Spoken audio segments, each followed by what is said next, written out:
What happens when a snide remark to a struggling waiter comes back to haunt the very person who made it? Karen mocked Mark for being too slow to serve her, but years later, the tables turn in a way she could never have imagined. Now Mark is her boss, and her apology feels a little too late.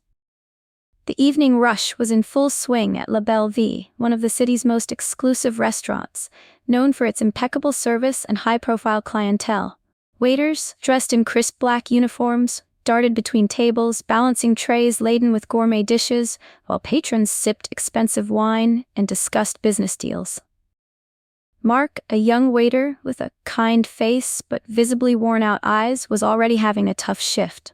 He had been running non-stop for hours, managing multiple tables and trying to please customers who were growing more demanding by the minute. His feet ached, his back felt like it was about to give out. And yet, the day was far from over. Just as Mark reached the front of the restaurant, a loud voice cut through the hum of conversation. The door swung open, and in walked Karen, a sharply dressed woman, her designer heels clicking on the marble floor. She had the air of someone who was used to getting exactly what she wanted. Behind her, a group of friends followed, laughing and chatting, oblivious to the staff that stood in their way. Karen's eyes scanned the room, and she spotted a table near the window. As she walked past, she shot a dismissive glance at Mark, who had been hoping for a brief respite. Mark, though clearly exhausted, greeted her with his best customer service smile. "Good evening, ma'am. How can I assist you tonight?" Karen, without even acknowledging his greeting, sneered. Finally, a waiter who's moving slower than the food. "Are you sure you're even cut out for this job?" she scoffed, her friends snickering behind her. Mark's smile faltered, but he bit his tongue, trying not to let the remark sting. As the evening wore on, Karen's taunts didn't stop. Every time Mark approached her table, she had something to say. "Are you sure you know what you're doing?" she would ask loudly, making sure everyone within earshot could hear her. "Maybe you should look into a different career. Clearly, this one's too much for you." Her friends, eager to join in, started chiming in too. One of them, a woman with a smug smile, joked, "Yeah, maybe you'd be better off working in fast food. At least there, you wouldn't have to pretend you know how to serve high-class people." They all laughed, their voices cutting through the ambient noise of the restaurant. Mark's face flushed, but he kept his head down, trying his best to focus on his duties. The last thing he needed was to make a scene, so he gritted his teeth and moved on to the next table. But it wasn't easy. He could feel the weight of their words following him, especially as he noticed the cruel smirks that seemed to accompany every interaction. Every step he took felt heavier, like he was dragging the weight of their judgment behind him. When it was time for Karen's bill, Mark couldn't help but feel a pang of anxiety. As he presented it to her, she took one look at the total and scoffed, leaving a meager tip, a few crumpled bills that barely covered the cost of the drinks. "This is what you get for subpar service," she sneered, eyeing him with disdain. Mark stood frozen, his heart sinking. The humiliation was sharp, but he had no choice but to swallow it. He would never forget how her words and the lack of respect stung deep inside him.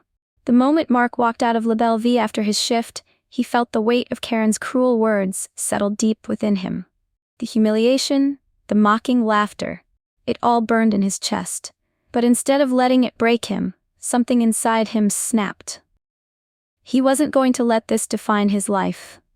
He knew he was capable of more than this, more than just serving entitled customers who looked down on him. With a fire ignited in his heart, Mark made a vow to himself. He would change his life. The next few months were a blur of sleepless nights and hard work.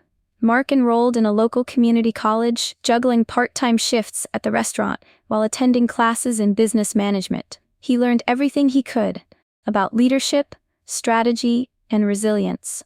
Every time the weight of exhaustion threatened to pull him back down, he reminded himself of Karen's words. "You should find a new job," she had said. Well, he was going to do more than just find a new job. He was going to build a career.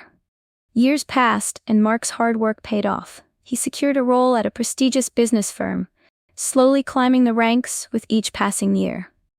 His confidence grew as he proved himself in the corporate world, and before long he had landed a high position, one that allowed him to call the shots.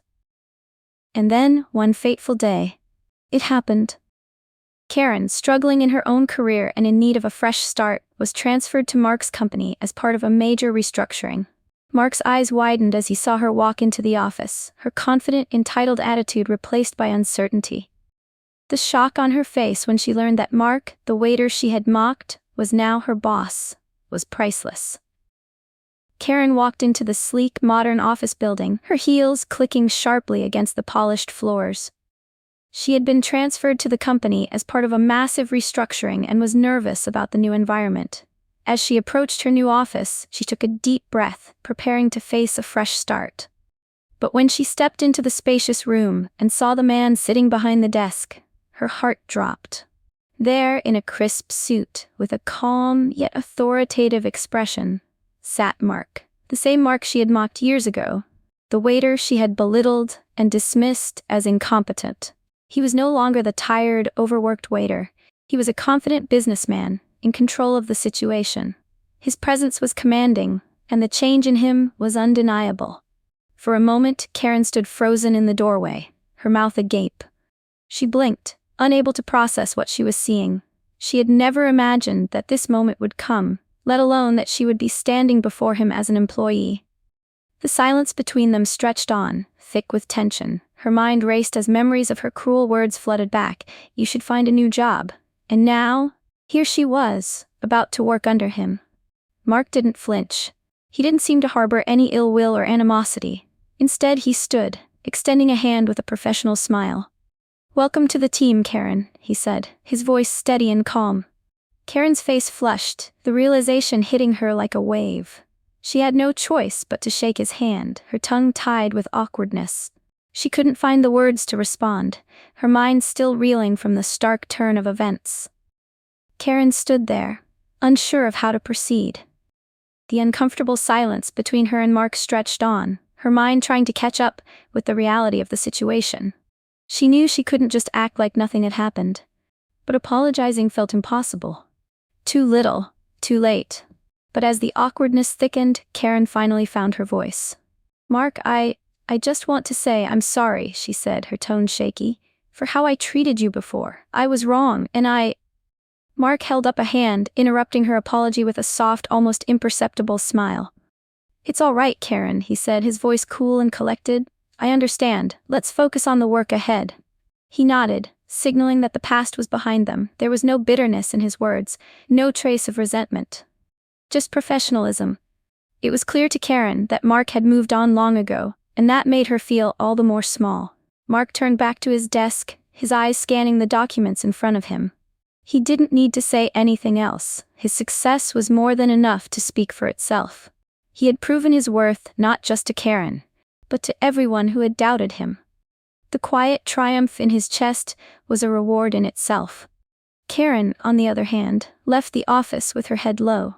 She knew she had been humbled, not just by Mark's success, but by the realization that people's worth isn't determined by their job titles or appearances. It was the lesson she had been blind to for so long. Respect is earned, and sometimes the most unexpected people have the last laugh.